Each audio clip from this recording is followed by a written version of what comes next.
Ini Teresia tadi udah buka kamera. Oke lah. Ah, baiklah. Karena sudah lewat juga 8 menit ya. Harusnya kita tadi jam 1. Saya minta maaf tadi juga telat masuk, telat gabung. Karena cari-cari link, tidak nemu. Oke lah. Ah, sekarang sudah berarti kami kurang 2, 20, 19 orang masih ya. Dari 26, berarti 7 orang. Satu izin, berarti 20.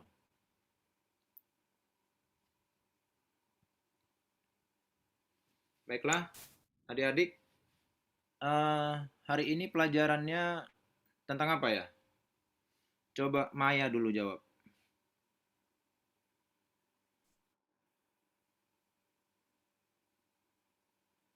Maya, dibuka apanya, Nang? Speakernya.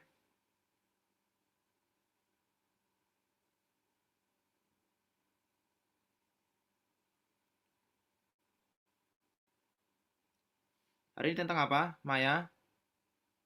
Coba speakernya dibuka, dijawab. Ayo.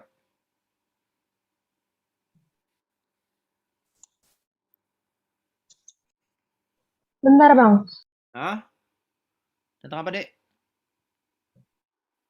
Ayo, dibuka speakernya tentang apa? Baptisan. Oke, baptisan ya. Nah, nanti Inang Bipo akan menjelaskan tentang baptisan kepada kita. Tapi sebelum itu kita mau Iya, sebelumnya hari ini kan ada pergantian. Jadi pelajarannya juga berganti. Ya, hari ini kita tentang perjamuan kudus dan minggu depan kalian dengan pendeta belajar tentang baptisan. Oh, Iya, oke.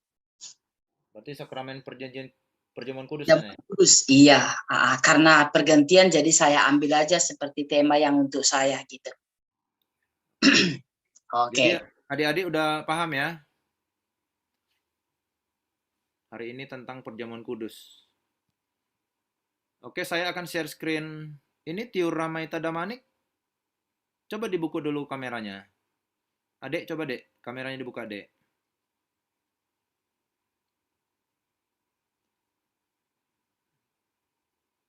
Nanti adik-adik dibuka ya kameranya ya. Tolong ya, biar kelihatan juga. Biar kelihatan kalau berespon. Apakah ngantuk, apakah nguap, apakah ngemil, apakah makan, ya kan? Iya, nanti kasihan Inang Biponya. Nanti udah ngomong panjang lebar. Rupanya kita nguap-nguap, ya kan? Ya, saya akan share screen kertas acara. Ini kan ibadah sekarang sudah tidak termasuk lagi ibadah ini ya. Ini hanya untuk ibadah untuk acara kita, belajar PA hari ini aja. Jadi kita harapkan keterlibatan adik-adik. Jadi jangan saya host nanti yang nyanyi ya apa, pembawa doding terus yang nyanyi saya sendiri. Ya kan? Nanti adik-adik juga bosan dengar saya terus. Jadi kita gantian. Nomor 2, coba dilihat kertas acara ya, diperhatiin ya adik-adik ya. Nomor 2, hamdoi puji uhur hon Jehovah Tuhan kin. Kalau saya panggil namanya nanti yang nyanyiin bisa nggak ini? Gogo, bisa nggak bang nyanyiin itu? Gogo? Nggak bisa bang, nggak bisa bang.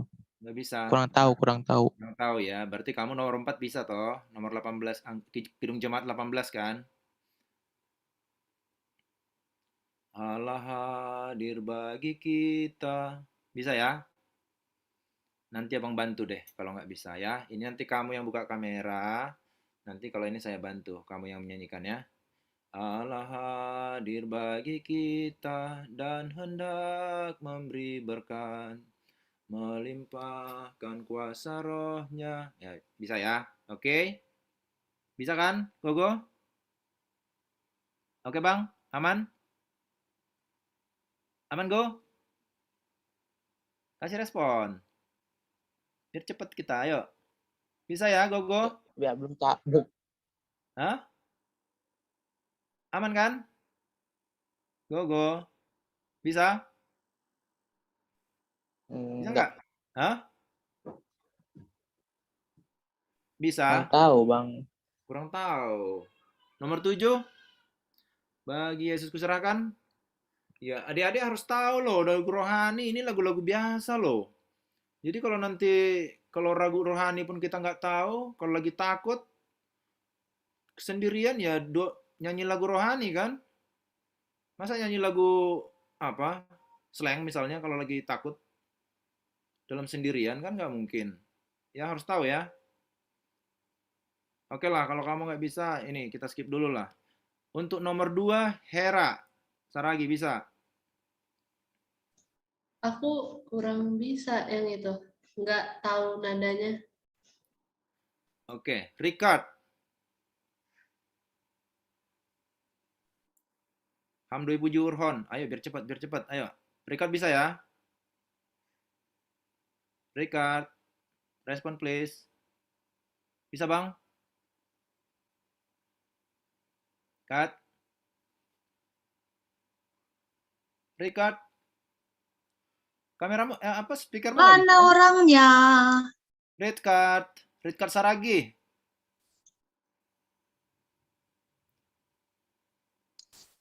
Suaramu bang? Baiknya bermasalah katanya. Oh, speakermu bermasalah. Speakermu nggak bisa. Febri, nomor 2. Bang, aku bisanya yang nomor 7 yang kata bagi Yesus ku Oke, Febri serahkan. nomor 7 ya. Nanti kamu Oke, buka Ya, speaker Bang. nomor 7. Cindy nomor 2 kamu bisa kan, Kak? bisa Cindy bisa mah. Hamdoi puji uhur hon. Bisa, Cindy. Ayo kakak Cindy, buka speakernya.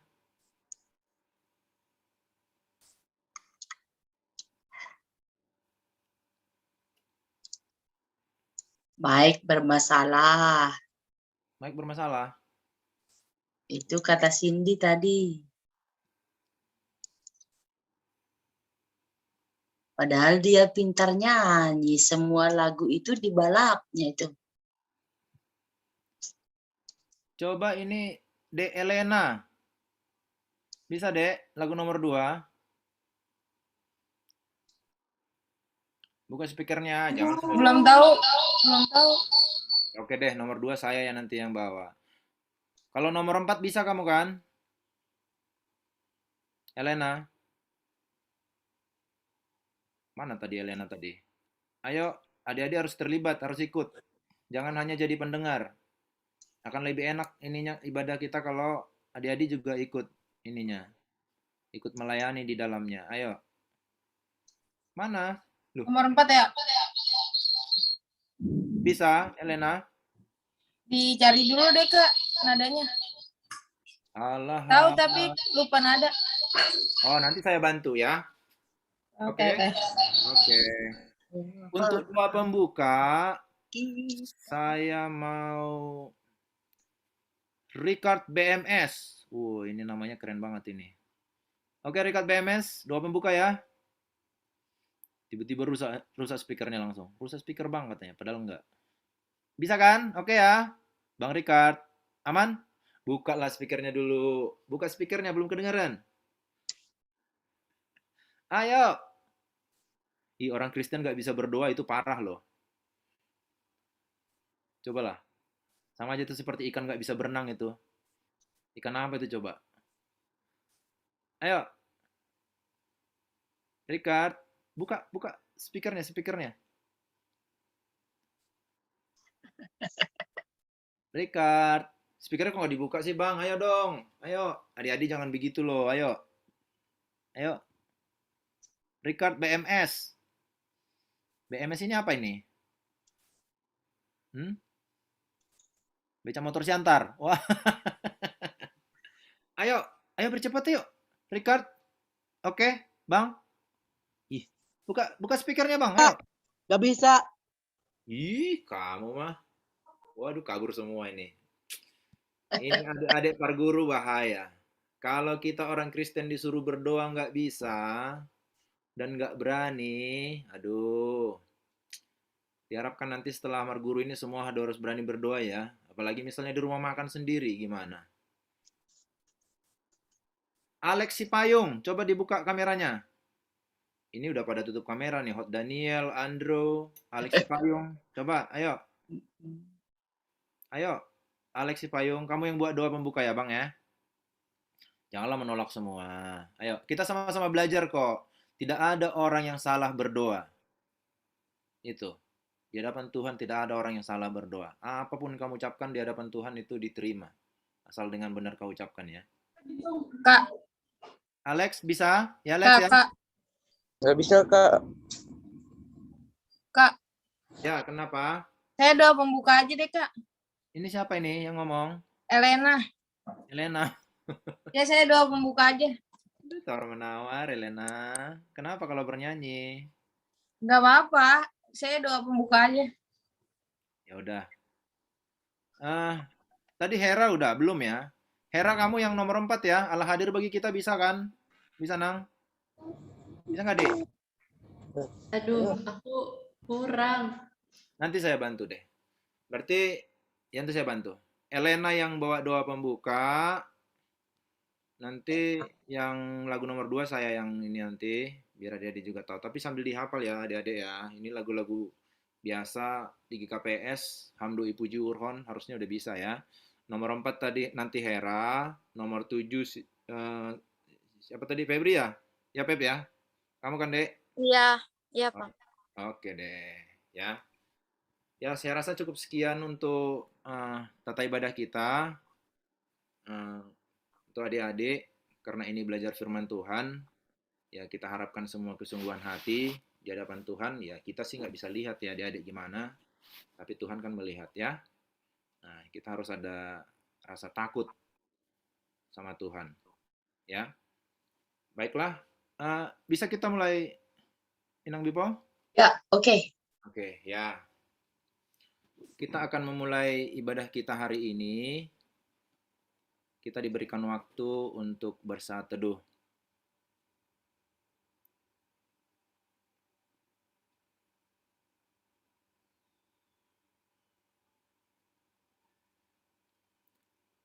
Amin. Kita bernyanyi. Kita bernyanyi dari buku Haleluya nomor 6 ayat 1 dan 2. Hamdo ipuji uhurhon Jehovah Tuhan kin huambilan kondo tong tong ganup binain muin huboto hamdo bonani nadear haganu ibere hambue hunjin banami haganu. Ayo deh Elena dibuka speaker, pimpin doa. Mari kita satu dalam doa. Tuhan Yesus, terima kasih untuk pernyataan-Mu sepanjang malam hingga pada hari ini Tuhan kami bersama-sama untuk kembali lagi memuliakan nama-Mu, beribadah bersama-sama untuk meninggikan nama-Mu Tuhan. Tuhan berkati kami pribadi lepas pribadi, berkati hati kami Tuhan supaya hati kami fokus hanya kepadamu Tuhan Yesus, sehingga apapun yang kami terima pada ibadah kali ini, pada pengajaran siang hari ini, supaya bisa melekat dalam tubuh kami, dalam hati kami, dalam pikiran kami, sehingga kami bisa menjadi terang dan garam untuk Tuhan Yesus dalam kehidupan sehari-hari. Dan nama saja Tuhan Yesus kami berdoa, minta izin untuk memulai ibadah ini dalam nama saja Tuhan Yesus kami berdoa mengucapkan haleluya, amin. Amin. Sebelum kita mulai diskusi kita, ayo Hera dibuka speakernya. Kita bernyanyi dari Kidung Jemaat nomor 18 bait 1 dan 2. Depannya gimana, Bang? Allah hadir bagi Allah hadir. Allah hadir bagi kita Ya, dan hendak memberi berkat. Gitu. ayo, Mira. Allah hadir bagi kita dan hendak memberi berkat melimpah Limpahkan kuasa rohnya bagai hujan yang lebat. dengan roh Roh Kudus ya Tuhan, umat-Mu berkatilah, baharui hati kami, oh curahkan kurnia. Ayat 2.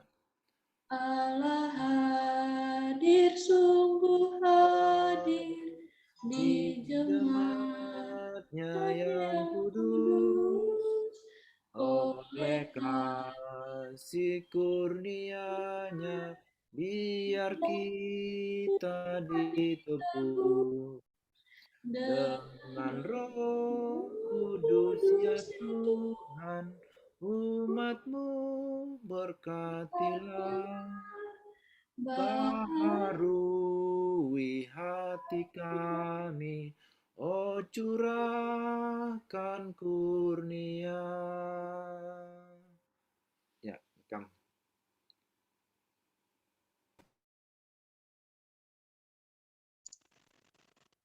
Oke, Kakak boleh saya dijadikan jadi co-hostnya?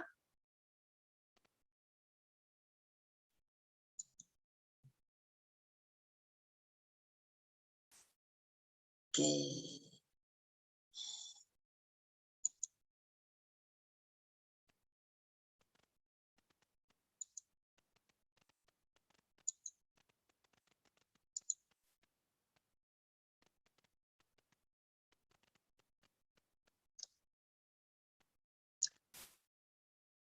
Ya, apakah kalian sudah melihat? Sudah, Bu Pendeta. Sudah, Bu. Iya. Oke. Ya, baik. Hari ini kita belajar tentang perjamuan kudus. Saya mau bertanya dulu di antara teman-temanku yang cantik dan ganteng-ganteng ini. Siapa di antara kalian yang sudah pernah mengikuti perjamuan kudus? Boleh kasih responnya enggak? Yang sudah pernah mengikuti perjamuan kudus. Saya, Bu, pernah. Elena, pernah di mana itu, Nang? Waktu pelayanan, Bu. Jadi semua pelayan itu diwajibin buat perjamuan kudus setiap minggu. Di mana itu? Komunitas rohani gitu. Pergerakan komunitas rohani. Di sekolah? Di gereja sih sebenarnya, cuman dia di gereja itu punya komunitas muda rohani gitu. Terus bikin acara besar, jadi kita yang jadi pelayannya gitu. Oh gitu. Itu dipimpin oleh siapa? Ada pendetanya satu yang ketuain kita, Bu. Oh, ada dari Katolik atau dari gereja mana itu dulu? Itu namanya gereja kan sih? GPD kan? Enggak, yang kalau kayak GPD itu gereja apa namanya? Pentakosta. Iya, gereja Pentakosta gitu deh. Oke, baik. Yang lain ada yang sudah pernah mengikutinya? Ini apa ini, Pak? Oke, berarti hanya Helena. Gak usah gitu aja. Terus di antara kalian ada yang kira-kira tahu, mengerti nggak arti perjamuan kudus itu apa? Ada yang sudah mengerti atau ada yang bagaimana pendapatmu gitu? Ada yang sudah mengerti? Oke. Kalau belum ada, ya siapa tuh? Kalau menjelaskan berdasarkan apa yang kita tahu doang boleh nggak?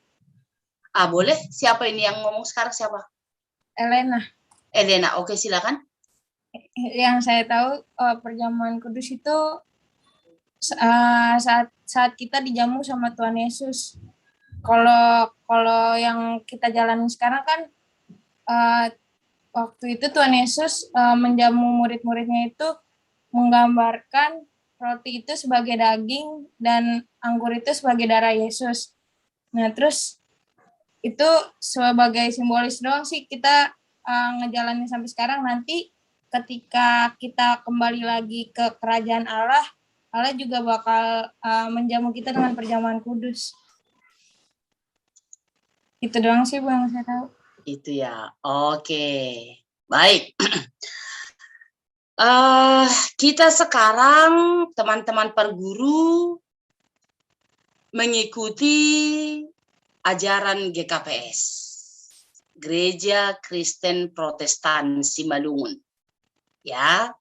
Jadi kita di sini mengikuti Parguru Manasihon dengan cara GKPS, dengan topik-topik yang sudah dihaturkan oleh GKPS. Jadi kalau yang belum tahu tentang atau belum pernah mengikuti perjamuan kudus, belum mengerti apa arti perjamuan kudus, dan sama sekali belum paham tentang perjamuan kudus, itu hal yang wajar.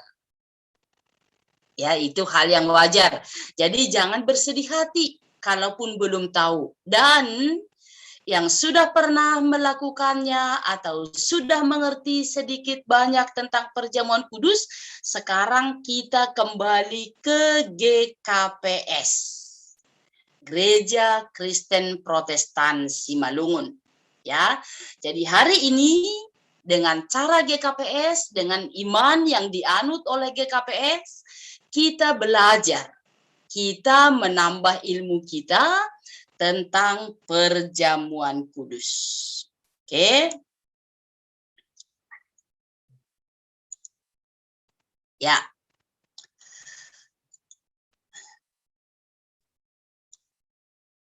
Oke.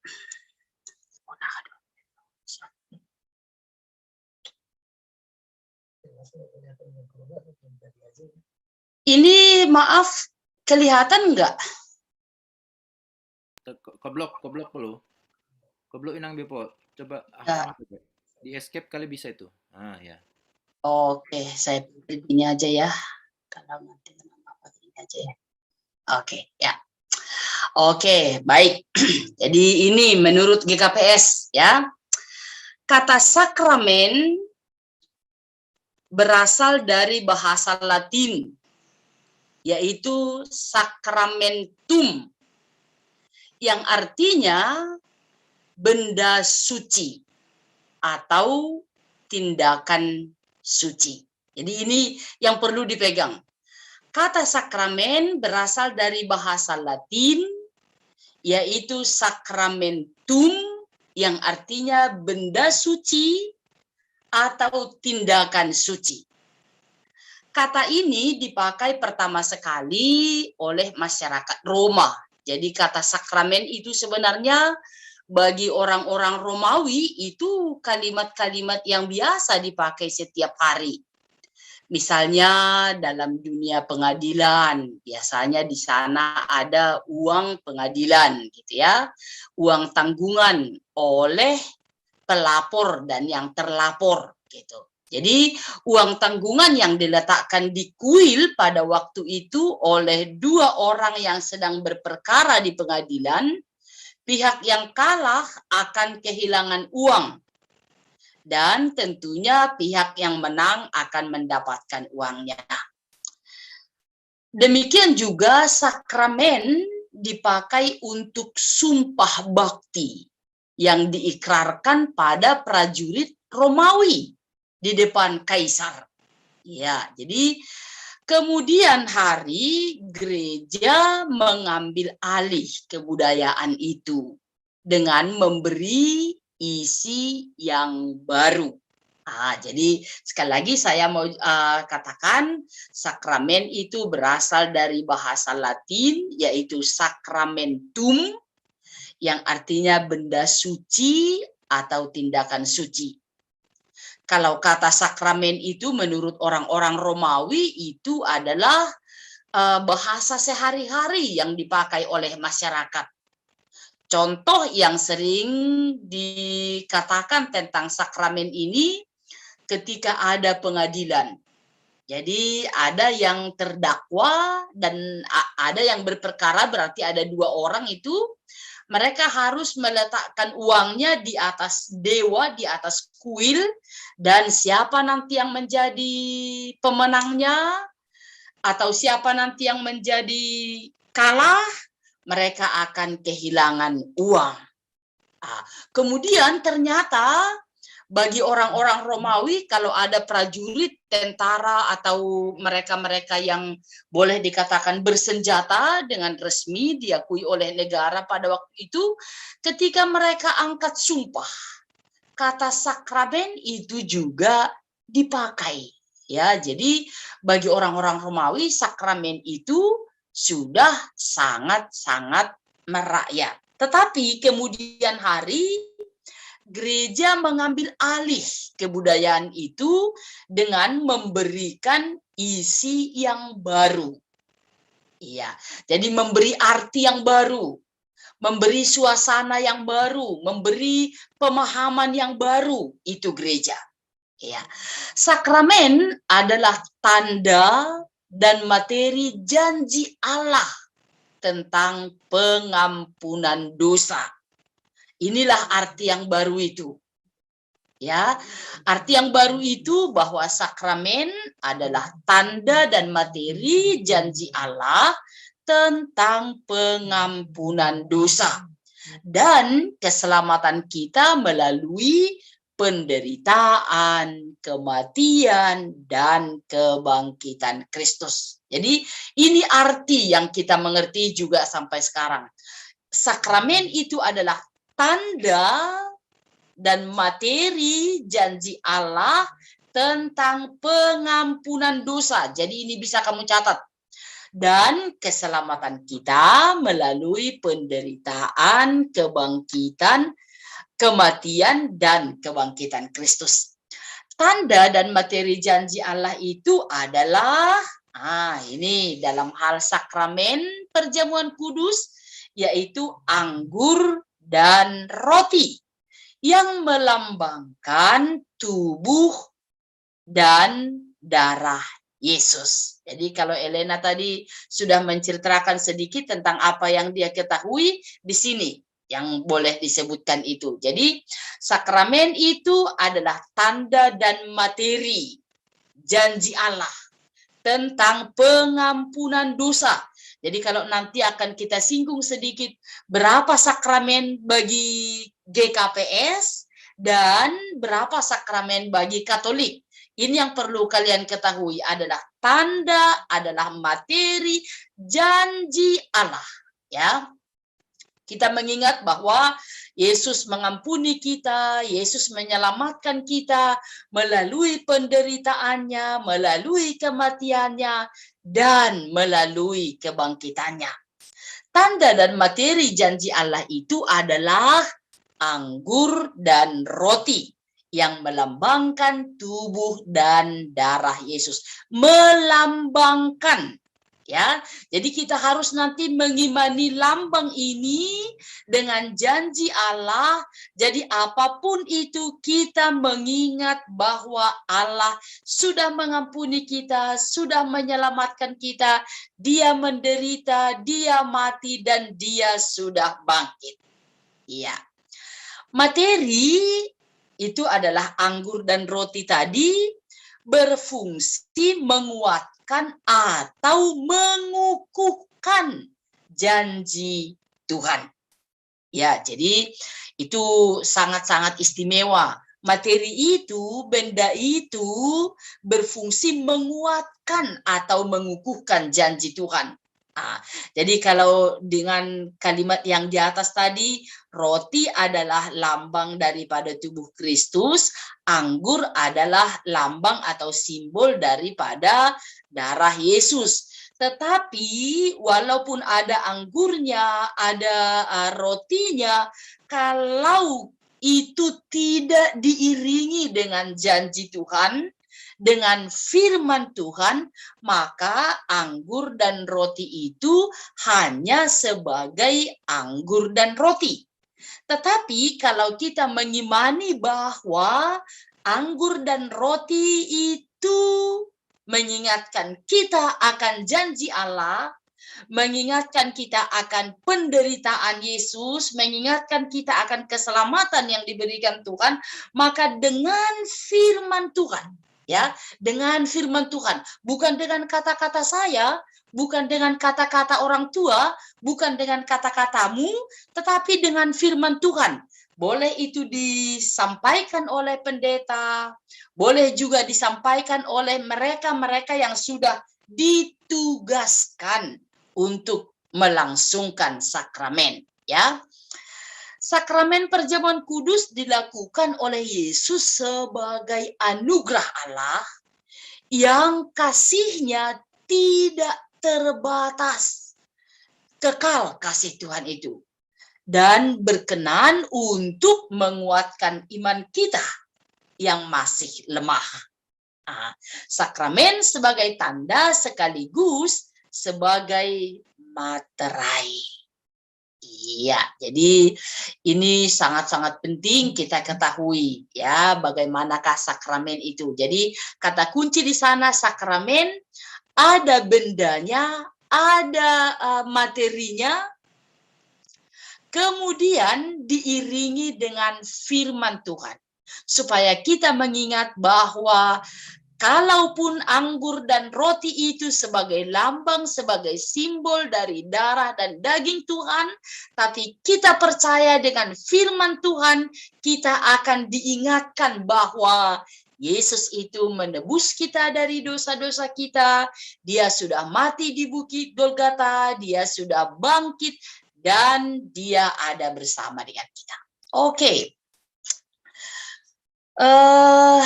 Kemudian, nih kita pelajari. Bagi kita, gereja Protestan termasuk di dalamnya GKPS, mengakui dua sakramen. Dua sakramen. Ya. Menurut gereja-gereja Protestan, hanya ada dua yang disebut dengan sakramen. Yang terkandung dalam Alkitab. Yaitu baptisan kudus dan perjamuan kudus. Oke, sampai di sini kira-kira. Kalau menurut GKPS ada dua sakramen. Tadi sudah saya tanya tentang perjamuan kudus. Yang pernah melakukan dan yang sedikit mengerti tentang itu hanya satu orang. Karena katanya di gereja yang lain dia pernah mengikuti, bahkan melayankan itu kepada teman-temannya. Tetapi yang pertama ini, yang pertama yaitu tentang baptisan kudus. Oke, saya mau bertanya dulu dengan Anderson Girsang. Apakah kamu menurut orang tua sudah dibaptis, Bang? Gimana kata Papa dan Mama? Sama? Apakah kamu sudah dibaptis?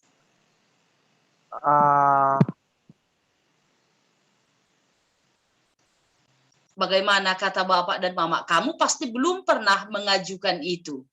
Tapi kata Mama dan Bapak sudah dibaptis apa belum? Waktu bayi katanya. Iya, enggak apa-apa. Soalnya Bapak dan Mama udah pernah bilang kamu sudah dibaptis loh gitu. Udah pernah apa belum? Belum pernah dibilang sih. Aku belum pernah nanya juga. Tapi waktu bayi pernah kamu dibaptis? Kata kakak pernah. Itu. Kalau kakak pun yang mengasih tahu, atau bapak dan mama yang ngasih tahu, itu berarti kamu sudah tahu bahwa kamu itu dibaptis, ya kan? Ya. Oke, terima kasih. Febrianti, sudah dibaptis apa belum? Buka kameranya. Sudah, Asik. Bu. Sudah. Waktu kamu dibaptis itu, Nang, kamu yang ngajukan atau orang tua yang membawa? Gimana itu dulu? Orang tua yang membawa ke gereja, Bu. Oke. Terima kasih. Kemudian ini Chris Manuel Marceliniano sudah dibaptis apa belum? Sudah, Bu Pen. Sudah. Kemudian waktu kamu dibaptis itu, kamu yang ngajuin atau orang tua yang membawa? Orang tua yang ngajuin. Oke. Kalau Stefani Agave udah dibaptis apa belum? Sudah ingat pendeta. Oke. Dulu menurut kamu yang ngajuin atau orang tua yang membawa kamu dulu? Orang tua yang mengajukan ini pendeta. Oke, baik. Teman-teman perguru, saya pikir kita ini semua belum pernah mengatakan kepada papa mamanya, "Mama, papa, baptis aku, bawa aku ke gereja." Pasti belum.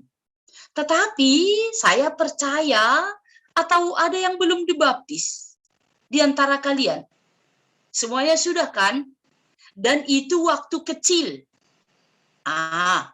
Tetapi biarpun itu waktu kecil, iman percaya orang tua kita pada waktu itu membawa kita anak-anaknya untuk dibaptis di gereja, itu berarti kasih Tuhan ada di dalam kita.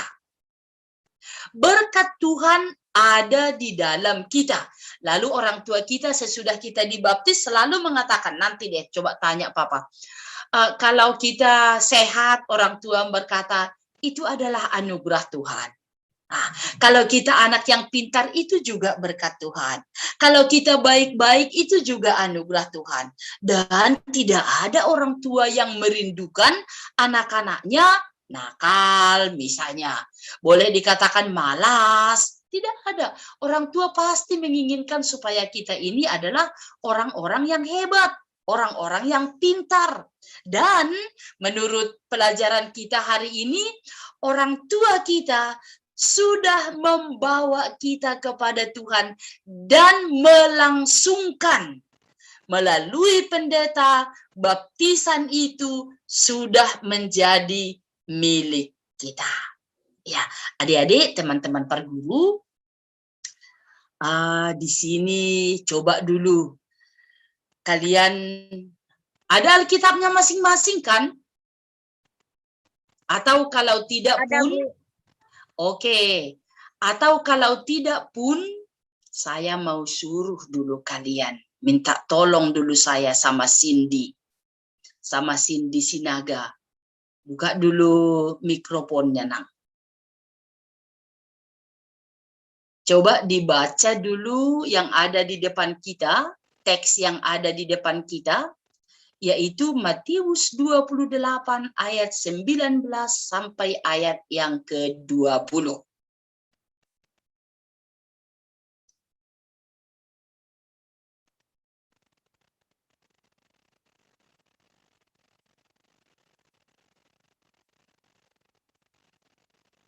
Gimana? Bisa kameranya, Cindy? Coba di chat kalau nggak bisa.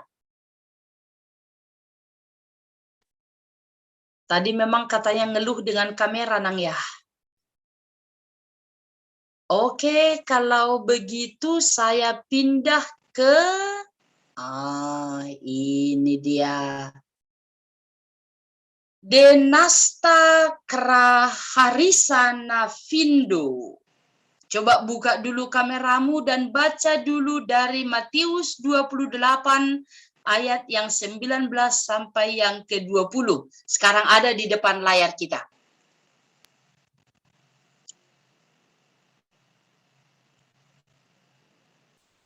Ayo silakan baca.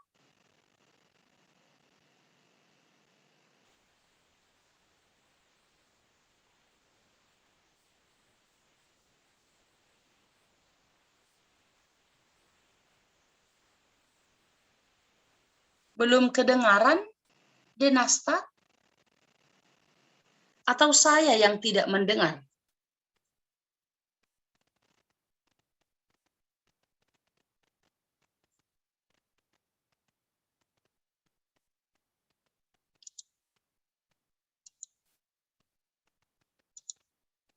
Denasta kayaknya belum kedengaran. Atau teman-teman yang lain mendengarkah apa yang dibacakannya?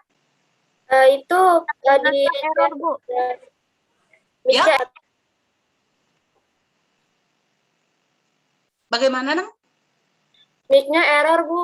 Masalah speaker nih, Nang Dipo. Denasta juga bermasalah speakernya. Iya.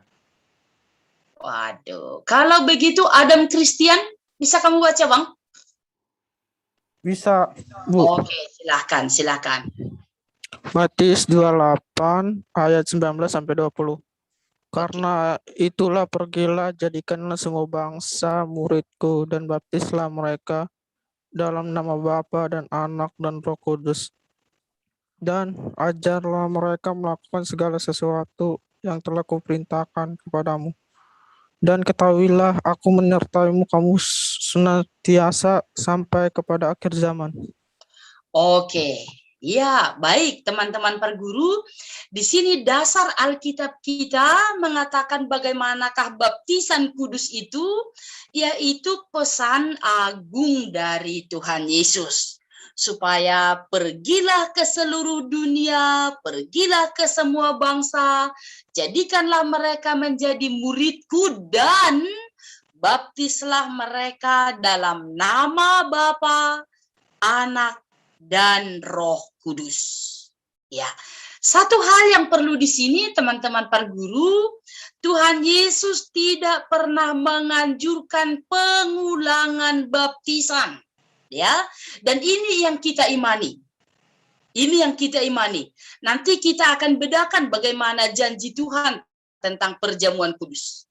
Tapi dalam baptisan kudus, Tuhan Yesus hanya mengatakan, pergilah, jadikanlah mereka menjadi muridku, dan baptislah mereka dalam nama Bapa, Anak, dan Roh Kudus. Artinya, kepada teman-teman perguru, kalian sekarang sedang belajar banyak, mengetahui dengan banyak hal juga. Dengan ini dasar iman kita yang kita pelajari dari Alkitab, bahwa kita tidak diizinkan untuk dibaptis ulang. Dibaptis cukup sekali untuk selama-lamanya. Karena dibaptis di dalam nama Allah Bapa, Anak, dan Roh Kudus, itu pesan Tuhan Yesus. Tidak disebutkan nanti sekali lagi kalau kamu sudah dewasa.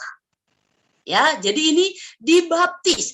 Kalau kata papa dan mama sudah dibaptis, itu kita imani bahwa Yesus menyertai saya. Dengan orang tua saya, Yesus ada bersama-sama dengan saya. Ya, dan kalau Tuhan Yesus di sini, ketahuilah aku menyertai kamu senantiasa sampai kepada akhir zaman. Jadi ini yang perlu kita ketahui. Kalau kita sudah dibaptis, maka Tuhan ternyata menyertai kita sepanjang masa. Yang menjadi pertanyaan, apakah kita mau disertai oleh Tuhan? Kadang-kadang kita melenceng, kita melarikan diri. Kita ya mau mendengarkan, mengikuti perintah-perintah yang tidak sesuai dengan kehendak Tuhan. Jadi sekali lagi, bukan Tuhan yang tidak menyertai kita, tetapi kita masih sering melarikan diri atau mengambil langkah lain yang tidak sesuai dengan kehendak Tuhan. Jadi kalau hari ini kita diingatkan bahwa Yesus mengajarkan melalui Matius pasal yang ke-28 bahwa semua orang harus dijadikan menjadi muridnya. Berarti masih banyak kan tugas kita yang lain, dan kita sudah dibaptis. Sebentar lagi kita sidi dalam keanggotaan kewargaan GKPS, kita sudah menjadi warga sidi. tugas sebagai warga Sidi nanti ada waktunya kita pelajari. Memang belum hari ini. Ya, jadi dibaptis dalam nama Allah Bapa, Anak, dan Roh Kudus tidak pernah dianjurkan untuk ada pengulangan. Sekali untuk selama-lamanya. Sekali kita dibaptis dalam nama Allah Bapa, Anak, dan Roh Kudus, kita ketahui Allah menyertai kita sampai akhir zaman. Iya. Kemudian satu orang lagi boleh dong membantu saya untuk membaca Richard Saragih lah dulu. Kameramu bagaimana, Bang? Bukan kamera, mikrofon. Oke. Coba dibaca dulu dari Markus 16 ayat yang ke-16 yang ada di layar saja. Tes. Ya, bagus. Kedengaran. Siapa yang percaya dan dibaptis akan diselamatkan, tetapi siapa yang tidak percaya akan dihukum. Inilah yang menjadi dasar baptisan, bukan iman, melainkan ajaran tentang perjanjian Allah yang diberi kepada setiap manusia. Betul. Jadi ini pokok yang paling istimewa untuk kita. Ya, pokok yang paling istimewa. Siapa yang percaya dan dibaptis akan diselamatkan. Yang tidak percaya akan dihukum. Jadi ini adalah dasar baptisan kita. Oke. Kemudian hal ini lebih jelas lagi bila dihubungkan dengan ungkapan Petrus. Di sana disebutkan, Petrus, bertobatlah dan hendaklah kamu masing-masing memberi dirimu dibaptis di dalam nama Yesus Kristus untuk pengampunan dosamu, maka kamu akan menerima karunia Roh Kudus. Sebab bagi kamu janji itu, dan bagi anak-anakmu dan orang yang masih jauh, yaitu sebanyak yang akan dipanggil oleh Tuhan Allah kita. Baptisan merupakan janji Allah sebagai tanda yang diberikan di dalam Injil. Iya, itu sedikit tentang baptisan. Nanti minggu depan kalian akan pelajari lebih banyak. Oke. Sekarang kita belajar atau sampai kepada perjamuan kudus. Iya. Saya minta tolong dulu dengan Alvaredo. Kamu bisa baca apa yang tertulis dalam layar kita ini aja. Dari Matius yang ke-26. Bisakah mikrofonnya, Bang? Oke, silakan.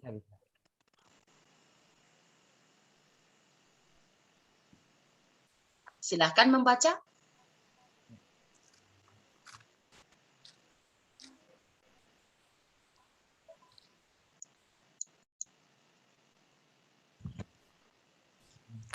Matius 26 ayat 26 sampai 29.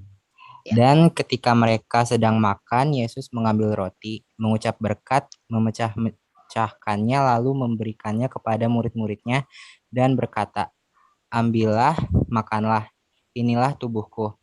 Sesudah itu ia mengambil cawan, mengucap syukur, lalu memberikannya kepada mereka dan berkata, "Minumlah kamu semua dari cawan ini, sebab inilah darahku, darah perjanjian yang ditumpahkan bagi banyak orang untuk pengampunan dosa. Akan tetapi aku berkata kepadamu, mulai dari sekarang aku tidak akan minum lagi hasil pokok anggur ini sampai pada hari aku meminumnya, yaitu yang baru bersama-sama dengan kamu dalam kerajaan Bapakku."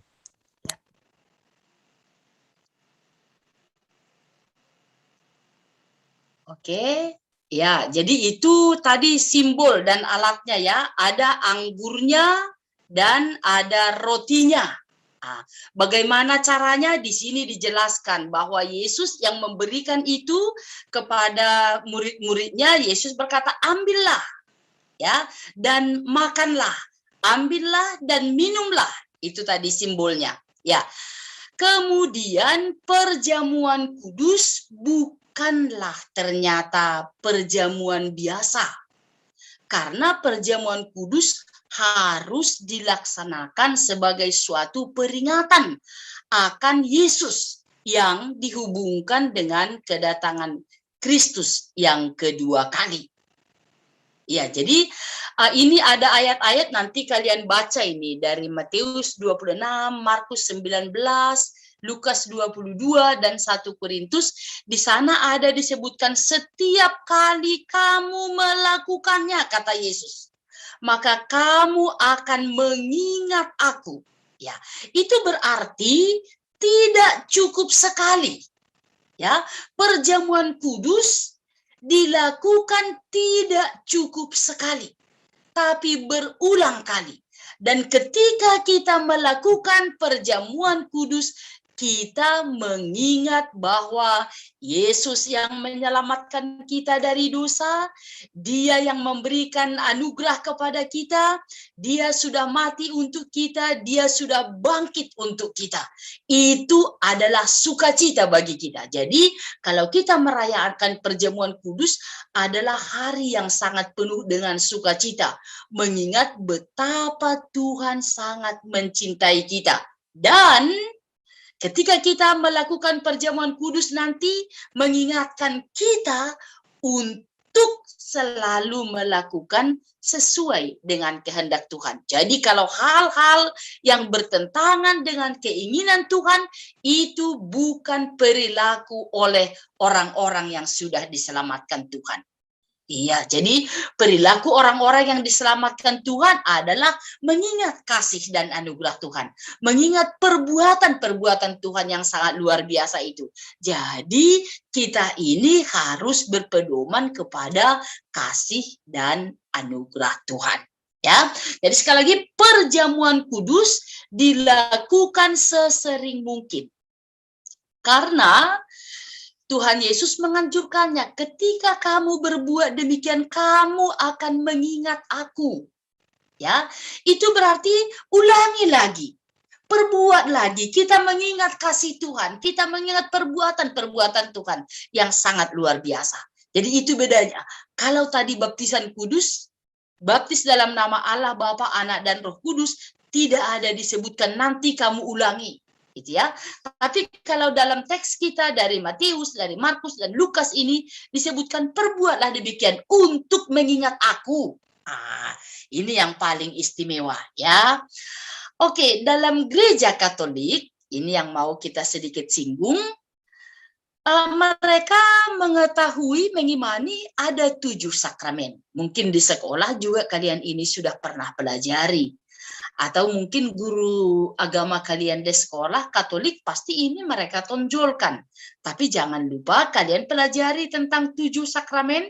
Tapi gerejaku, ya, gereja orang tuaku, yang saya imani dengan iman kepada Yesus, orang tuaku sudah membawa saya ke gereja dan saya sudah dibaptis dalam nama Allah Bapa, Anak dan Roh Kudus, maka saya bertumbuh di gereja ini.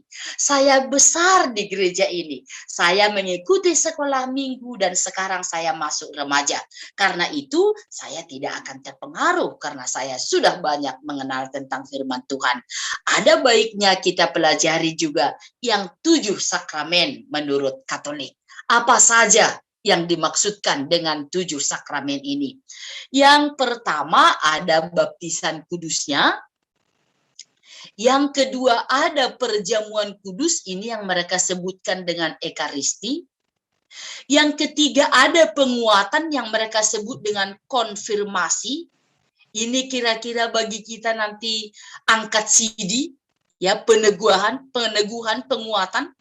Baru ada pengakuan dosa, mereka menganggap itu juga sakramen. Ada peminyakan, ada perkawinan, ada imamat, yaitu penahbisan kepada imam atau pastor atau pendeta bagi kita. Bagi mereka itu sakramen. Ya, ada 7 sakramen bagi Katolik, tapi bagi Protestan kita mengakui hanya 2 sakramen, yaitu perjamuan kudus dan baptisan kudus. Karena apa? Alasan kita tadi, setiap kita melakukan sakramen, Bagi gereja Protestan harus ada alatnya, ada materinya yang boleh dilihat oleh mata, boleh dipegang oleh tangan, dan diikuti oleh firman Tuhan. Nah, itu sakramen. Jadi kalau dalam baptisan kudus ada air, ya, itu alat yang dipakai Tuhan untuk menyampaikan baptisan kudus itu. Dalam perjamuan kudus, alatnya, bendanya adalah roti dan anggur yang diberkati oleh Tuhan, diisi, diikuti dengan firman Tuhan. Oke. Ya, hubungan iman dan sakramen. Ya, tadi sudah kita tahu bahwa kita ini gereja Protestan mengakui 2 sakramen. Sekarang hubungan iman kita dengan sakramen itu. Berfungsinya sakramen bagi kita hanya terjadi karena karya Roh Kudus sebagai guru batin kita. Iya, ini catatan yang sangat penting. Bisa saja nanti kamu akan ditanya oleh orang lain, atau nanti dalam ujian ini bisa muncul. Berfungsinya sakramen bagi kita hanya terjadi karena karya Roh Kudus sebagai guru batin kita. Jadi walaupun tadi kita sudah makan roti dan minum anggur, sudah juga dibacakan firman Tuhan, sudah juga dilayankan kepada kita, kalau kita tetap dalam prinsip kita tidak mengakui bahwa ada karya Roh Kudus di sana yang mengakui kita, yang mengajari kita sebagai guru kerohanian kita, maka sakramen itu tidak berarti bagi kita. Ya, tapi ketika kita mengenalnya bahwa kalau saya menikmati sakramen ini baik dalam perjamuan kudus, baik dalam baptisan kudus, itu mau mengatakan kepada saya, Roh Kudus berkarya dalam kehidupanku. Dia adalah guruku, dia adalah yang mengajari saya sebagai guru rohani. Ya, janji keselamatan telah diterima dengan iman. Ini dia. Janji keselamatan diterima dengan iman. Apa janji Tuhan? Dia yang menyelamatkan kita, dia yang mengampuni kita, dia yang sudah mati di Golgota untuk kita, dia yang sudah bangkit untuk mengalahkan kematian itu, menghantar kita kepada suasana yang sangat luar biasa, hidup baru, hidup penuh dengan kasih, dan melakukan penuh dengan kasih. Iya, jadi di sana kita menerima janji Tuhan. Artinya, sakramen itu sendiri tidak menyelamatkan. Ini diingat ya teman-teman perguru, sakramen itu tidak menyelamatkan kita. Tuhan Yesus yang menyelamatkan kita. Tapi tanda bukti kita yang sudah diselamatkan, maka kita melakukan itu. Dengan iman percaya kita, Roh Kudus ada bersama dengan kita. Dan dialah sebagai guru rohani kita. Tentu saja kita katakan bagaimana cara Roh Kudus menghantarkan kita kepada kebenaran, menjadikan kita mengerti tentang hidup di dunia ini. Tuhan Yesus melalui Roh Kudus memakai orang tua kita, melalui orang tua kita dia hadir, melalui guru parguru juga hadir, pembimbing juga hadir, parhorjani kuria di jemaat juga Tuhan hadir. Jadi melalui Roh Kudus setiap kali kesempatan kita dimanapun kita berada, Roh Kudus hadir di sana untuk mengajari kita supaya kita tetap melakukan yang dikehendaki oleh Tuhan. Iya, jadi itulah sebabnya oleh Dia, Yesus, kita mengatakan amin. Karena oleh kasih karunia-Nya kita diselamatkan, oleh bilur-bilurnya kita diselamatkan, maka kita mengatakan amin. Tuhan itu luar biasa. Ya dan amin. Memang tiada Tuhan yang lebih agung daripada Tuhan kita yang menjanjikan keselamatan dan memberikan keselamatan kepada kita. Jadi ingat teman-teman, agama tidak menyelamatkan. Agama mengajari kita untuk mengenal juru selamat. Yang menyelamatkan kita adalah Yesus, anak Allah yang tunggal, yang sudah mati di Golgota, yang sudah bangkit, dan dia adalah juru selamat kita. Iya. Oke, jadi itulah sebabnya oleh dia Yesus kita mengatakan amin. Dengan demikian iman kita mendahului sakramen. Ya, iman kita yang mendahului sakramen. Iman menjadi prasyarat seorang menerima sakramen. Sakramen merupakan kesaksian tentang kesengsaraan, kematian, dan kebangkitan Kristus kepada kita. Baik iman maupun sakramen adalah buah karya Roh Kudus semata. Yohanes Calvin pernah mengatakan bahwa tanpa karya Roh Kudus, itu sakramen bagaikan terang matahari bagi mata kita yang buta. Artinya tidak ada artinya. Matahari terang bersinar, tapi kalau kita buta, kita tidak akan melihat sinar itu. Jadi berfungsinya sakramen ditentukan oleh iman kita kepada Yesus. Bila seseorang menerima sakramen tanpa iman, sakramen yang diterimanya itu tidak mempunyai arti apapun. Tapi ketika kita menerima sakramen itu dengan iman kita, maka kita percaya Yesus itu mengampuni kita, Yesus itu menyelamatkan kita, Yesus itu menyertai kita, dan Yesus itu ada di dalam diri kita. Ya, oke. Iya. Makan perjamuan kudus. Oh, masih nomor 5 sih sebenarnya, salah. 5, 6, ya. Perjamuan kudus adalah salah satu perayaan yang paling penting dari gereja Kristen. Perjamuan kudus itu boleh disebut dengan juga perjamuan suci, perjamuan Paskah, ini sering dilakukan oleh orang-orang Yahudi, atau sakramen Ekaristi yang disebut oleh orang-orang Katolik, adalah salah satu sakramen yang ditetapkan oleh Yesus Kristus menurut Alkitab. Istilah Ekaristi berasal dari bahasa Yunani, Eukaristo, artinya sakramen. Kalau kita bilang Ekaristi, kita tidak salah. Ya, kalau kita bilang Eukaristo juga tidak salah. Artinya perjamuan kudus. Tetapi tidak perlu kita sebutkan bahwa perjamuan kudus itu adalah Ekaristi. Dan tidak perlu juga kita sebut-sebut Eukaristo.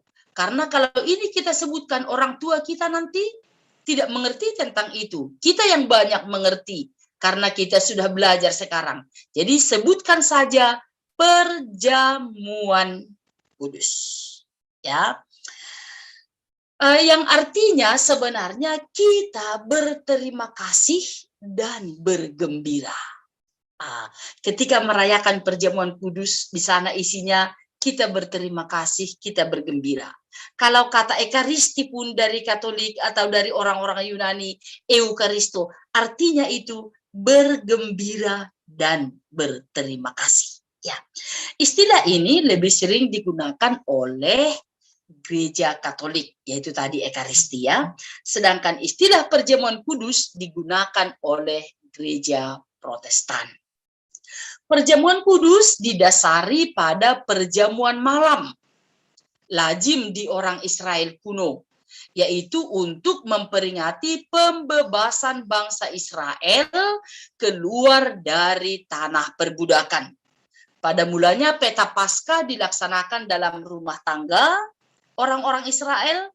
Kalau menurut syaratnya, kalau rumah tangga itu terlalu kecil, mereka tidak menyembelih seekor domba yang besar, mereka boleh bergabung dengan rumah tangga yang lain, tetapi domba itu harus jantan berumur 1 tahun dan tidak boleh catat. Sebelum disembelih, domba itu harus diasingkan selama 4 hari. Sesudah itu domba itu disembelih dan darahnya harus dihapuskan, dioleskan di ambang pintu atau di atas kosen rumah kita itu, pada 2 tiang rumah itu. Jadi itu tradisi, hal-hal yang biasa bagi orang-orang Israel pada waktu itu. Ya. Darah domba itu menandakan bahwa Allah telah melewati rumah-rumah orang Israel di Mesir. Kita pasti ingat itu kan, 10 tulah yang dilakukan oleh dalam bimbingan Musa. Ketika ia melahirkan orang Mesir, daging domba tersebut tidak boleh direbus. Ini persyaratannya lagi. Tapi harus dipanggang dan dimakan bersama-sama dengan roti yang tidak beragi dan sayur rebusan. Roti dan sayur pahit menandakan bahwa umat Israel telah banyak menanggung penderitaan dari orang-orang Mesir. Nah, ini sejarahnya perayaan Paskah itu bagi mereka, ya. Tapi kita tadi sudah bukan lagi perayaan seperti yang orang Israel rayakan, karena ketika kita melakukan perjamuan tadi, kita mengingat perbuatan-perbuatan Yesus. Jadi perbuatan-perbuatan Yesus yang kita ingat adalah Dia yang penuh kasih, Dia yang penuh anugerah, Dia ada bersama dengan kita, Dia mati, Dia bangkit untuk keselamatan kita. Iya. Setelah Raja Josia, misalnya, ini hal yang sangat istimewa bagi orang-orang Yahudi pada waktu itu. Ya, mereka membuat satu kultus yang sangat istimewa dengan pemberian atau penyembelihan daripada domba-domba Paskah itu, sehingga mereka sangat-sangat tidak mengerti sebenarnya bagaimana Paskah itu lagi. Tapi di akhir-akhir ini mereka juga memestakan Paskah itu sangat erat hubungannya dengan Bait Allah di Yerusalem. Paskah pun dirayakan di Bait Allah. Darah domba yang dipercikkan di mezbah oleh imam ketika bangsa Babel menghancurkan Yerusalem dan Bait Allah serta mengangkat bangsa Israel ke Babel. Maka pendekatan Paskah pun perlu ditinjau kembali, ya, karena itu sudah salah, bukan seperti itu. Para nabi memberitakan Paskah sebagai suatu eksodus baru yang berpusat pada seorang hamba Tuhan yang menderita dan menyerahkan nyawanya ke dalam maut. Pesta Paskah di sini mengandung suatu harapan akan pembebasan. Jadi bagi orang Israel, mereka bersyukur atas karya Tuhan yang sudah menyelamatkan mereka dari perbudakan di Mesir, tetapi mereka masih mengharapkan satu pembebasan yang sempurna. Ya, tapi kita yang sudah dibebaskan ini, setiap kali kita melakukan di dalam setiap aktivitas kita dengan takut akan Tuhan, bukan supaya kita diselamatkan, ya, tapi karena kita sudah diselamatkan. Jadi apapun, kalau mau belajar, kalau mau marguru, saya mau melakukan parguru CD ini karena saya sudah diselamatkan oleh Tuhan. Jadi saya mau melakukan apa yang dikehendaki oleh Tuhan. Kalau nanti kalian sudah dewasa, kalian sudah bekerja, kalian sudah pemuda, ikut melayani, katakan saya melayani bukan supaya saya selamat, tapi saya melayani karena saya sudah diselamatkan. Ya, oke. Pada zaman Yesus, pesta Paskah dirayakan oleh seluruh rakyat di Yerusalem. Seluruh orang-orang Yahudi datang ke Yerusalem. Yesus melakukan perjamuan malam kepada para muridnya dan memerintahkan kepada para murid untuk mengulangi peristiwa perjamuan ini, untuk memperingati Tuhan, memperingatinya. Ya, di sana adalah Tuhan. Di kemudian hari, gereja-gereja melakukan perintah perjamuan kudus ini. Perjamuan kudus dalam kekristenan merupakan upacara yang sangat sakral. Karena upacara yang sakral ini, maka tidak sembarang orang mengikuti dan melakukannya. Perjamuan kudus merupakan salah satu sakramen di dalam gereja yang waktu pelaksanaannya tidak sama antara denominasi yang satu dengan yang lain. Namun, berbagai aliran gereja Kristen memberikan pengertian yang berbeda-beda pula terhadap perjamuan kudus. Jadi, ini tadi yang diikuti oleh Helena. Ya, tapi kita dengan catatan kita tadi, perjamuan kudus itu yaitu dengan roti dan anggur sebagai alat yang disertai dengan firman Tuhan, dan kita akan melakukannya sesering mungkin dengan catatan di gereja kita. Kalau zaman pandemi ini memang sedikit ya mungkin tidak sesuai dengan yang kita harapkan, karena pernah kita tidak boleh ke gereja, pernah kita hanya pelayannya saja di gereja, pernah juga semuanya harus di rumah.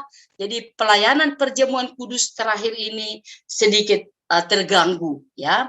Tapi kita mau merayakannya dengan penuh sukacita dan penuh pengharapan. Oke. Gereja Katolik Roma menekankan arti beriman kudus sebagai sarana keselamatan bagi umat manusia. Tapi gereja-gereja Protestan pada umumnya lebih menekankan persamaan sebagai peringatan akan kematian dan pengorbanan Yesus bagi umat manusia. Jadi kalau kita merayakan perjamuan kudus, ya ini yang kita imani. Kita mengingat kematian perbuatan kasih dari Tuhan untuk menyelamatkan kita. Jadi berarti lebih sering dilakukan itu lebih baik. Kita lebih jarang untuk melakukan dosa. Tapi kalau hanya satu kali dalam setahun misalnya, atau hanya satu kali nanti kalian sesudah diangkat CD ada perjamuan kudus, sesudah itu tidak lagi, itu berarti kita lupa akan perbuatan-perbuatan Tuhan. Karena apa? Kalau kita mengingat perbuatan-perbuatan Tuhan, maka kita dengan setia, dengan rela, dengan tulus untuk melakukan apa yang diinginkan oleh Tuhan, termasuk mengikuti perjamuan kudus. Perjamuan kudus merupakan perintah langsung dari Tuhan Yesus kepada gerejanya untuk dilakukan dalam setiap peribadahan yang dilakukan oleh gereja.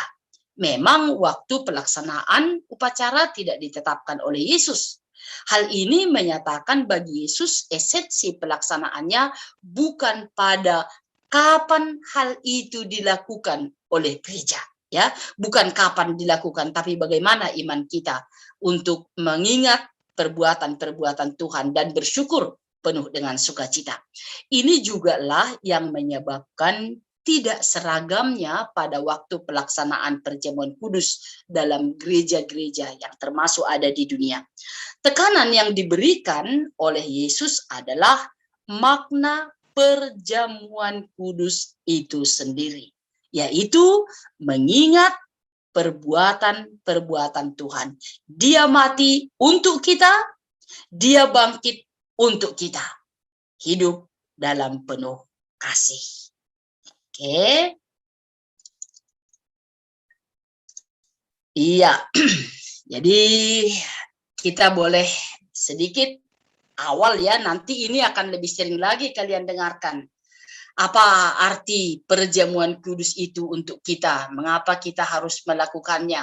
Tadi di sini tekanan yang diberikan oleh Yesus adalah makna perjamuan kudus itu sendiri. Apa saja makna perjamuan kudus? Di sini ada ditawarkan 5, tapi masih banyak lagi. 1, maknanya itu adalah perintah untuk mengingat Yesus dan meneguhkan iman kita kepadanya. Nah, yang kedua, perintah untuk mengingatkan pengorbanan Yesus Kristus. Tadi sudah kita sebutkan sebenarnya. Ketika kita makan roti dan minum anggur, kita dibawa untuk mengenang, membayangkan, dan mengingatkan tubuh Yesus yang dikorbankan bagi kita dan darahnya yang ditumpahkan untuk menyucikan kita dari segala dosa dan kejahatan kita. 3, perintah untuk mengingat pengalaman keselamatan kita. Mengingat pengorbanan Yesus bagi kita, juga membantu kita untuk mengingat saat secara pribadi menerima Yesus sebagai Tuhan dan Juru Selamat. Iya, jadi kalau siapakah Yesus bagimu? Sebenarnya pelajaran yang lalu kita sudah jelas. Yesus itu adalah Juru Selamat. Yesus itu adalah penebusku. Ya, jadi kalau hari ini kita dalam merayakan perjamuan kudus, kita diingatkan kembali bahwa kita ini adalah orang-orang yang sudah diselamatkan oleh Tuhan. Yang keempat, perintah untuk mengingat akan mereka yang belum percaya. Kok harus kita ingat mereka yang belum percaya? Itu berarti ketika kita mengikuti perjamuan kudus, masih ada tanggung jawab kita yang harus kita kerjakan, yaitu memberitahukan karya Tuhan, penyelamatan yang diberikan Tuhan kepada kita, kepada orang-orang yang belum percaya. Ini tugas kita. Yang kelima, perintah untuk mengingatkan pentingnya persekutuan. Melalui perjamuan kudus kita diingatkan bahwa betapa pentingnya persekutuan di dalam tubuh Kristus. Melalui perjamuan kudus kita dimotivasi untuk tidak menjauhkan diri dari pertemuan ibadah kita. Ya, jadi jangan tinggalkan pertemuan persekutuan ibadah. Kita justru harus semakin giat untuk melakukan peribadahan selama kita masih hidup. Karena janji Tuhan ada waktunya. Kita tidak akan bisa melakukannya ketika hari Tuhan sudah tiba untuk kita. Iya. Oke, sampai di sini untuk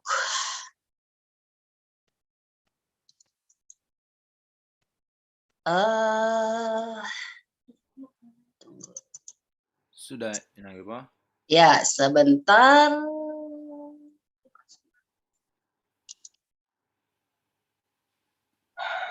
Oke, ya. Baik, jadi itu tadi tentang perjamuan kudus. Mana tahu ada yang mau ditanya, ada yang mau dibagi. Ya, melalui Abang Zulkifli, silahkan. Ada yang mau ditanyakan atau yang kurang jelas tadi?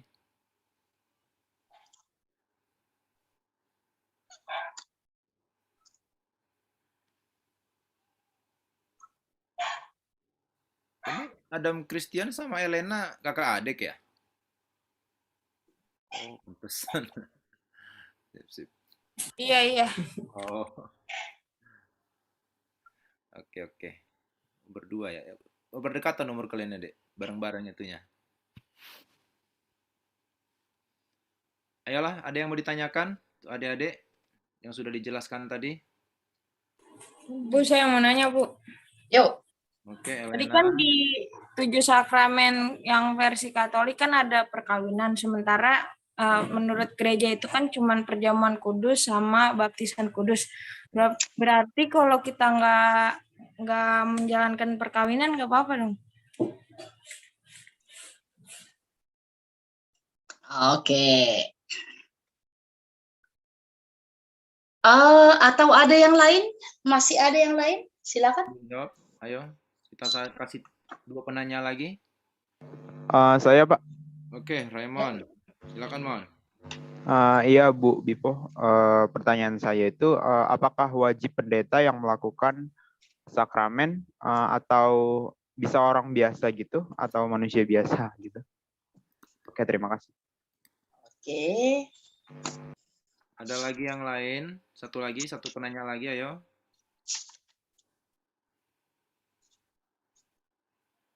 Ada yang mau bertanya lagi? Buka kameranya, langsung menanyakan saja. Feel free aja, adik-adik. Gak usah takut. Kita kok. Gak ada lagi? Oke, sambil pikirkan pertanyaannya. Bolehlah, Ineng Bipo silakan dijawab yang 2 pertanyaan tadi. Oke.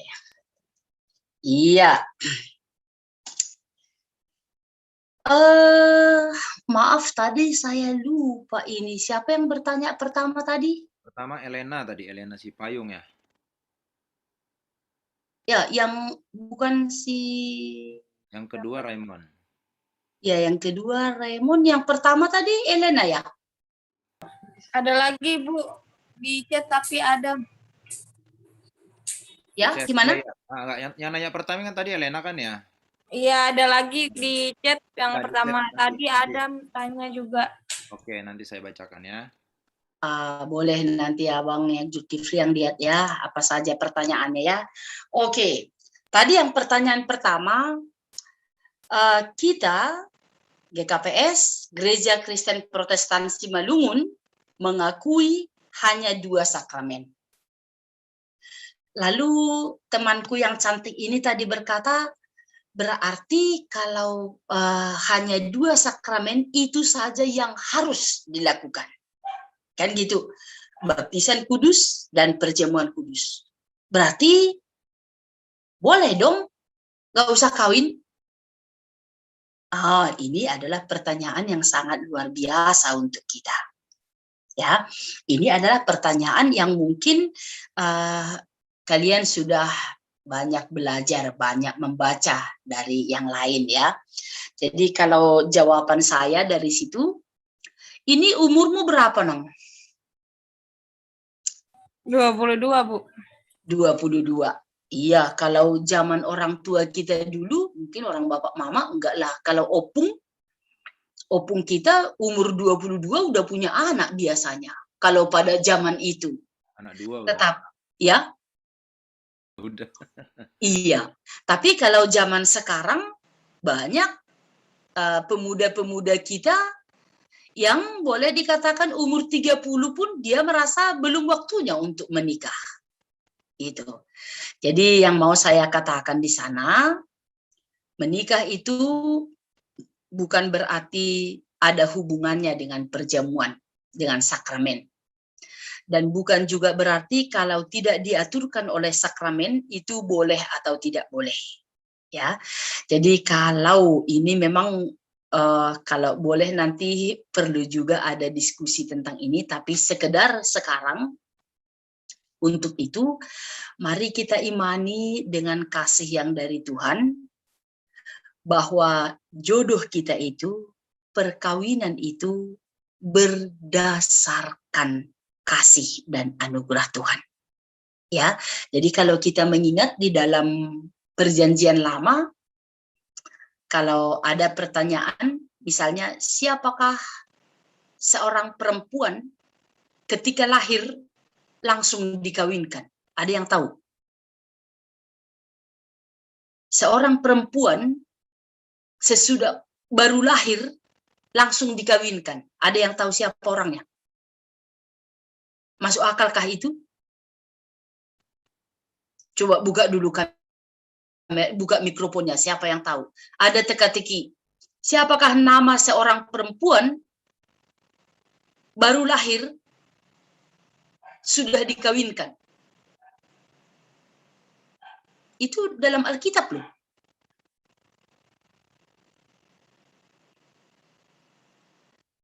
Pada suatu malam, Allah memberikan kesempatan bagi Adam untuk tidur nyenyak.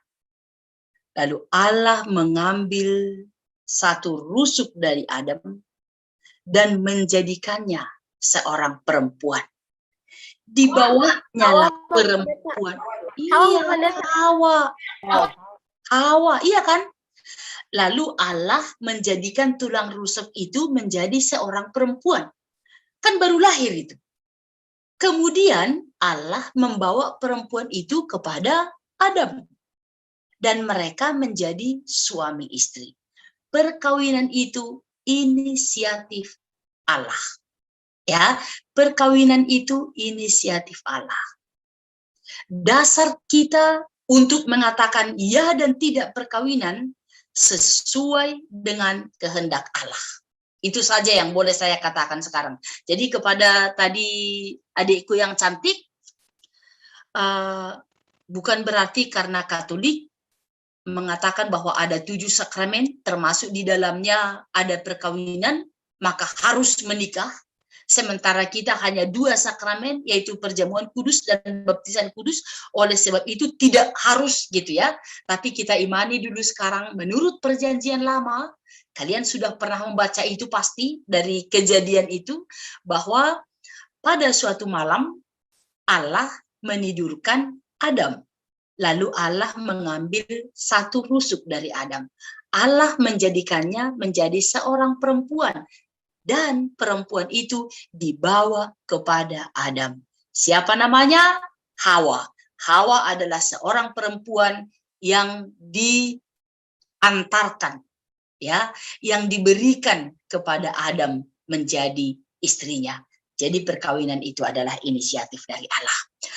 Oke. Kemudian dari Raymond, siapa yang melayankan perjamuan kudus ini? Iya. Gereja kita, Bang, Gereja Kristen Protestan Simalungun, sampai sekarang mengakui bahwa yang melayankan perjamuan kudus adalah pendeta. Bukan sekolah pendeta, bukan vikar, bukan penginjil, bukan sintua. Oleh sebab itu, bukan berarti semuanya harus dari tangan pendeta, bukan itu. Tapi pendetalah yang melayankan ibadah. Dan pendeta meyakinkan juga bahwa pelayanan ibadah ini dikuasai oleh Roh Kudus, dikuasai oleh Tuhan, sehingga dalam pelayanan ibadah itu boleh berjalan dengan baik. Ya, jadi kita imani juga dengan pelayanan perjamuan kudus. Mungkin di Cililitan pernah. Saya tidak tahu apakah seperti itu sampai sekarang. Bahwa pendeta itu memberikan, ya, dia yang melayankan yang pertama, kemudian dia membagikannya kepada penatua-penatua, lalu penatua itu membagikan kepada warga jemaat. Ya, itu juga kan bukan situa itu yang berinisiatif dalam pelayanan ini. Tapi mereka adalah hamba Tuhan, mereka adalah alat Tuhan untuk menyampaikannya. Kemudian mungkin kalian juga pernah mengikuti atau melihat perayaan perjamuan kudus yang masa pandemi ini. Ya, ketua-ketua sektor atau situa-situa dari jemaat kita menghantar ke rumah kita masing-masing. Ya, kemudian di gereja kita di Cililitan dengan pendeta itu harus pendeta, apapun katanya tidak boleh yang lain. Pendeta mengaturkan, ya, kita memasuki ibadah untuk perjamuan kudus dan kita semuanya harus mendengarkan perintah Tuhan dan kita mengerti apa janji Tuhan untuk kita. Kalau kita melakukan perjamuan kudus, maka kata pendeta, ambillah roti, makanlah, karena itu daging dari Tuhan simbolnya, ambillah anggur dan minumlah, itu adalah simbol dari darah Yesus. Yang mau kita katakan bahwa roti dan anggur itu adalah alat, adalah benda, adalah materi yang dijadikan menjadi simbol untuk menyatakan betapa Tuhan itu mengasihi kita. Harus diikuti, diimani dengan firman Tuhan. Jadi bukan saja dibagi-bagi rotinya, dibagi-bagi anggurnya, itu sudah perjamuan kudus. Tidak. Ya, jadi yang melayankan perjamuan kudus adalah pendeta yang sudah ditahbiskan, yang diakui oleh gereja kita, dan itu menjadi milik kita setiap pribadi yang mengikuti perjamuan itu, dan kita yang mengikuti perjamuan kudus itu mengimani bahwa Tuhan hadir bersama dengan kita. Iya, itu yang menjadi jawabannya. Oke, Bang Zulkifli, ada yang pertanyaan yang lain? Yang di chat ada beberapa ini, Nang Bipo, saya bacakan ya. Oke, dari chat. Dari Adam Christian nih. Apakah makna dan pentingnya perjamuan malam terakhir? Oke, satu-satu dulu ya. Iya. Christian, kamu sudah lebih besar daripada yang lain ya. Udah berapa umurmu sekarang, Bang?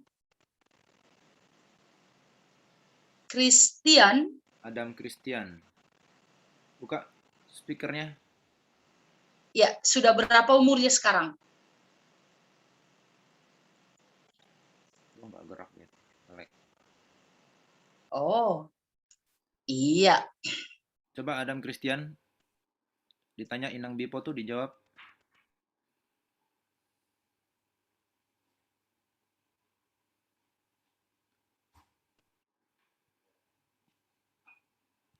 Apakah mereka satu kamera tadi dengan kakaknya? Iya. Elena coba. Iya, Bu. Umur Adam Christian berapa, Bang? 20. 20. Bagus. Berarti kamu hebat, sudah mengerti tentang perjamuan malam terakhir yang dilakukan oleh Tuhan Yesus, ya kan? Apa maknanya itu untuk kita sekarang? Ya, ketika Tuhan Yesus mengadakan perjamuan malam itu, di sana Tuhan Yesus menyatakan betapa Dia mengasihi setiap orang. Dan itulah dasar atau langkah pertama, bahwa Tuhan itu mengasihi kita tidak saja pada waktu sukacita, tidak saja pada waktu yang bersenang-senang, tidak saja pada waktu yang tidak ada masalah. Ya, Yesus melakukan perjamuan malam pada waktu itu. Yesus sudah tahu bahwa waktunya akan tiba, tapi saatnya untuk melakukan yang terbaik kepada murid-muridnya tidak pernah dilupakannya. Dan pada saat itulah Yesus mengatakan, ketika kamu melakukannya, kamu akan mengingat saya. Itu kata Tuhan.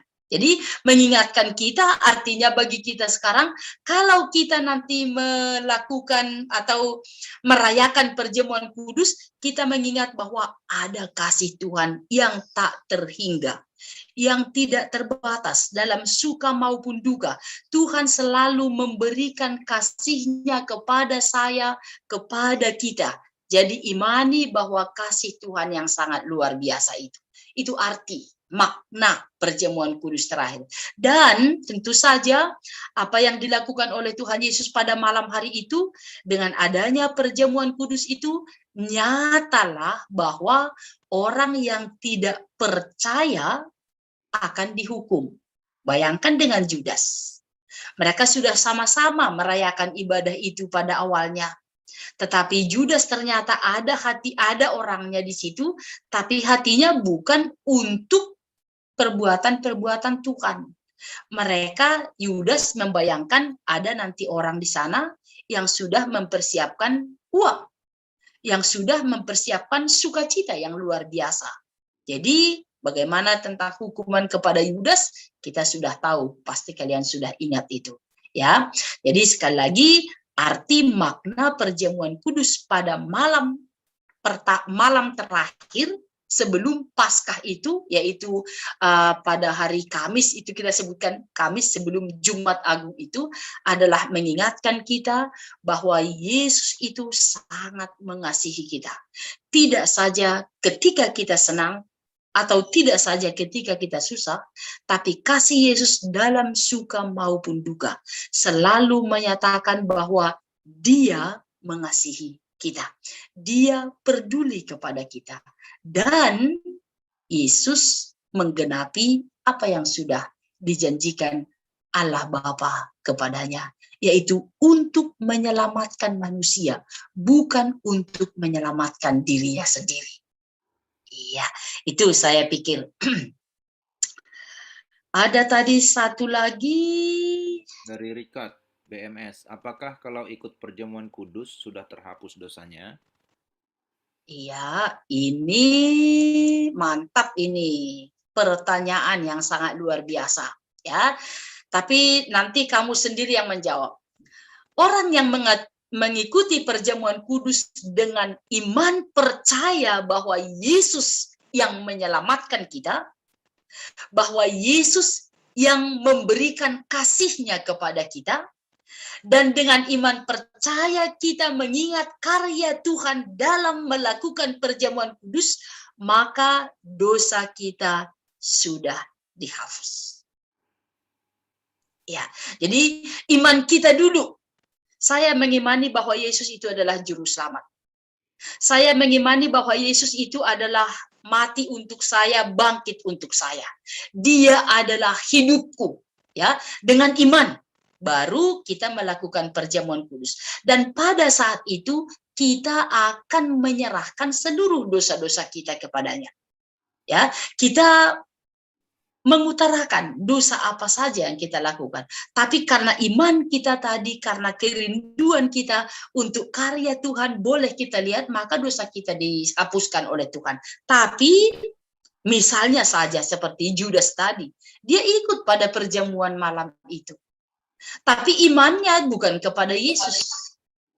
Dia hanya mementingkan dirinya sendiri. Dia membayangkan bahwa nanti saya akan mendapatkan uang, maka saya menjadi lebih kaya daripada orang-orang teman-temanku ini.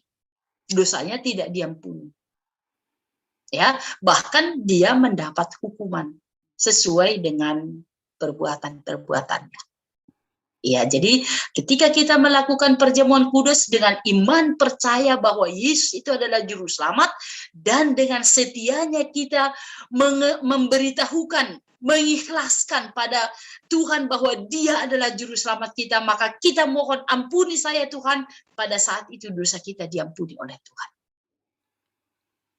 Iya, oke, terima kasih. Ada lagi yang ditanyakan adik-adik? Adong dopen Allahumma sukun, adik-adik, ada yang mau ditanyakan lagi? Aima, seng dong be. Oke.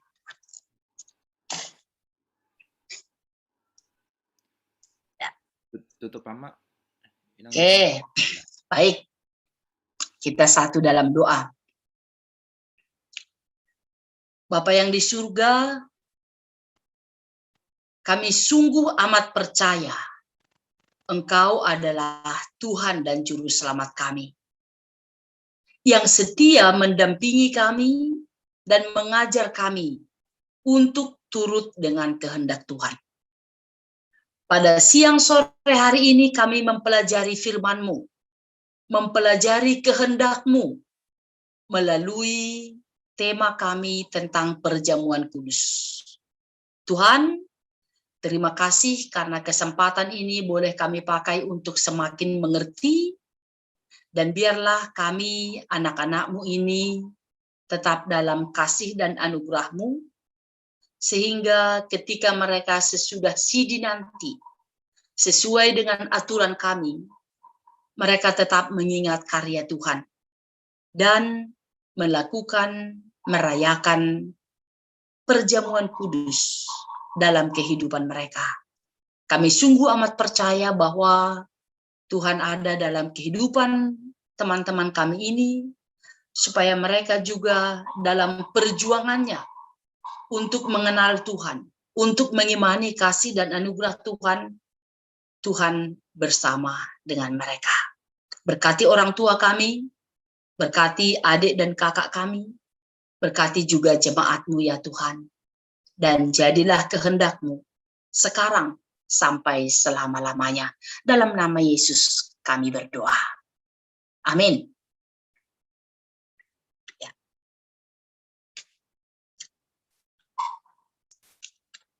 Sebelum ke pujian, kita ini sebentar. Untuk Miguel, berapa yang hadir hari ini?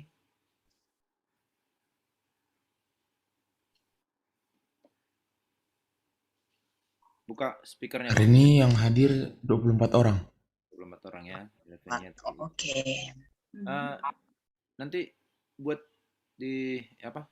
Atau WA kan dulu ke saya yang nggak hadir siapa ya, Miguel ya. Saya kurang paham. 23 satu Novenia tadi izin ya.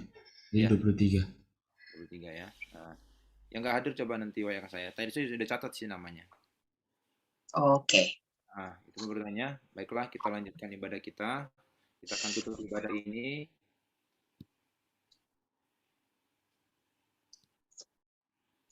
Kita bernyanyi. Febri ada? Ya. Kita bernyanyi dari jemaat nomor 363 bait 1 dan 3. Bagi Yesus ku serahkan hidupku seluruhnya, hati dan perbuatanku pun waktuku miliknya. Bagi Yesus semuanya, pun waktuku miliknya. Bagi Yesus semuanya, pun waktuku miliknya. Bait 3. Ya, sejak ku pandang Yesus, ku tinggalkan dosaku. Pada Dia ku terpaut, Dia juru selamatku. Bagi Yesus semuanya, di juru selamatku. Bagi Yesus semuanya, Dia juru selamatku. Oke. Ya, baik. Kita berdoa. Terima kasih Tuhan, dari awal, pertengahan, sampai akhir persekutuan kami pada sore hari ini, kami ada dalam kasih dan anugerah-Mu. Dan pada saat ini, tibalah waktunya kami mengakhiri pembelajaran kami, bukan berarti kami mengakhiri pertemuan kami, kebersamaan kami dengan Tuhan, tapi kami memulai yang baik, sesuai dengan kehendak Tuhan. Berkati kami dimanapun kami berada, apapun yang kami lakukan, biarlah kami semua menjadi anak Tuhan, yang Tuhan panggil, yang Tuhan sertai, dan kami takut akan Tuhan dalam setiap tugas dan tanggung jawab kami. Terima kasih Tuhan, dalam nama Yesus kami berdoa. Amin. Kasih karunia dari Tuhan kita Yesus Kristus, anugerah dari Allah Bapa, persekutuan dengan Roh Kudus kiranya menyertai kita sekarang sampai selama-lamanya. Amin. Amin. Oke, terima kasih banyak. Terima kasih, jangan leave dulu ya adik-adik. Terima kasih Inang Bipo yang sudah membawakan pelajaran kita hari ini. Dan juga terima kasih kepada adik-adik tadi ya yang ikut terlibat dalam pelayanan. Untuk minggu depan nanti akan saya diskusikan itu di grup. Nah, jadi yang perlu dipelajari adik-adik, belajar itu berdoa. Berdoa itu belajar maksud saya. Berdoa itu harus belajar. Apalagi orang Kristen harus bisa berdoa. Itu intinya. Dan harus bisa nyanyi lagu rohani. Kalau suatu saat kamu misalnya di suatu tempat yang kamu sangat ketakutan, coba deh nyanyi lagu rohani. Pasti akan beda. Kamu akan dikuatkan. Percaya deh. Nah, seperti itu. Jadi harus ada lagu rohani yang diketahui, ya. Nah, jadi untuk yang tidak hadir nanti tolong ketua kalau boleh di ini ya, karena kami juga tidak ada kontak-kontak masing-masing kalian, ketua lah. Ya Miguel ya, coba dibantu chat di ini untuk minggu depan bisa hadir. Ya cukup sekian pertemuan kita, adik-adik. Terima kasih sudah hadir, terima kasih sudah konsen dari awal sampai akhir. Sampai ketemu di pelajaran yang lain minggu depan bersama kakak dan pengajar yang lain ya. Jadi demikian, bye. See you ya. Baik, terima kasih, bye. Tuhan berkati ya. Izin. Terima kasih Bu Pendeta. Oh, Inang penginjil saya.